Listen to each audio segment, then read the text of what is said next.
The Ten Commandments, they are taken outright from spell 125 in the Egyptian Book of the Dead.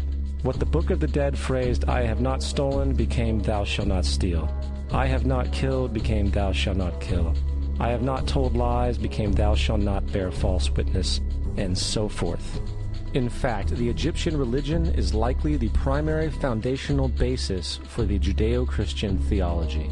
Baptism, afterlife, final judgment, virgin birth, death and resurrection, crucifixion, the Ark of the Covenant, circumcision, saviors, Holy Communion, Great Flood, Easter, Christmas, Passover, and many, many more are all attributes of Egyptian ideas long predating Christianity and Judaism. Justin Martyr, one of the first Christian historians and defenders, wrote, "When we say that he, Jesus Christ, our teacher, was produced without sexual union, was crucified and died and rose again and ascended into heaven, we propound nothing different from what you believe regarding those who you esteem sons of Jupiter." In a different writing, Justin Martyr said, "He was born of a virgin, except this in common with what you believe of Perseus." It's obvious that Justin and other early Christians knew how similar Christianity was to the pagan religions. However, Justin had a solution. As far as he was concerned, the devil did it.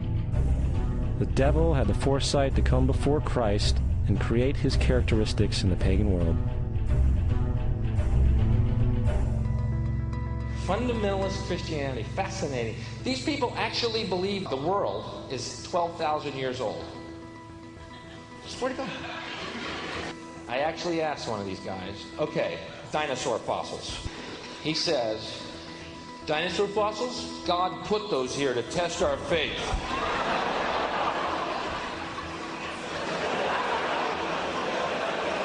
I think God put you here to test my faith, dude.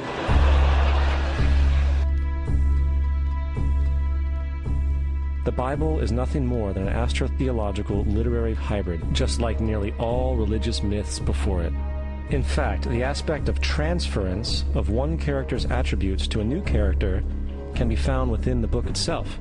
In the Old Testament, there is the story of Joseph. Joseph was a prototype for Jesus. Joseph was born of a miracle birth. Jesus was born of a miracle birth. Joseph was of 12 brothers. Jesus had 12 disciples. Joseph was sold for 20 pieces of silver. Jesus was sold for 30 pieces of silver. Brother Judah suggests the sale of Joseph. Disciple Judas suggests the sale of Jesus. Joseph began his work at the age of 30. Jesus began his work at the age of 30. The parallels go on and on. Furthermore, is there any non-biblical historical evidence of any person living with the name Jesus, the son of Mary, who traveled about with 12 followers, healing people and the like? There are numerous historians who lived in and around the Mediterranean, either during or soon after the assumed life of Jesus. How many of these historians document this figure? Not one. However, to be fair, that doesn't mean defenders of the historical Jesus haven't claimed the contrary. 4 historians are typically referenced to justify Jesus' existence. Pliny the Younger, Suetonius, and Tacitus are the first 3. Each one of their entries consists of only a few sentences at best, and only referred to Christus or the Christ, which in fact is not a name but a title. It means the Anointed One. The 4th source is Josephus, and this source has been proven to be a forgery for hundreds of years. Sadly, it is still cited as truth. You would think that a guy who rose from the dead and ascended into heaven for all eyes to see and performed the wealth of miracles acclaimed to him would have made it into the historical record. It didn't, because once the evidence is weighed, there are very high odds that the figure known as Jesus did not even exist.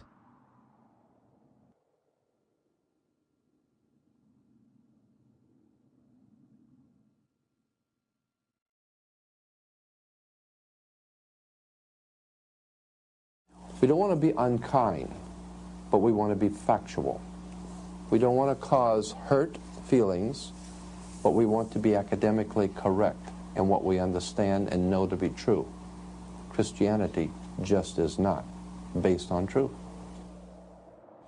We find that Christianity was in fact nothing more than a Roman story developed politically. The reality is, Jesus was the solar deity of the Gnostic Christian sect. And like all other pagan gods, he was a mythical figure. It was the political establishment that sought to historize the Jesus figure for social control. By 325 AD in Rome, Emperor Constantine convened the Council of Nicaea. It was during this meeting that the politically motivated Christian doctrines were established, and thus began a long history of Christian bloodshed and spiritual fraud. And for the next 1600 years, the Vatican maintained a political stranglehold on all of Europe, leading to such joyous periods as the Dark Ages, along with enlightening events such as the Crusades and the Inquisition.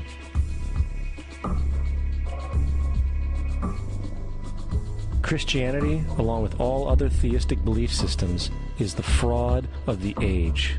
It serves to detach the species from the natural world, and likewise each other. It supports blind submission to authority.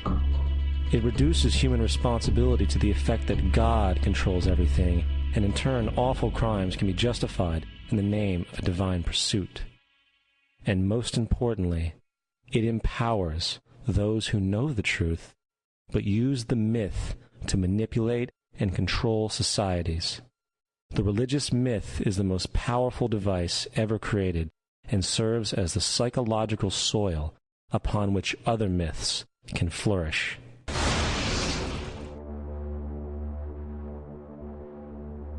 A myth is an idea that, while widely believed, is false.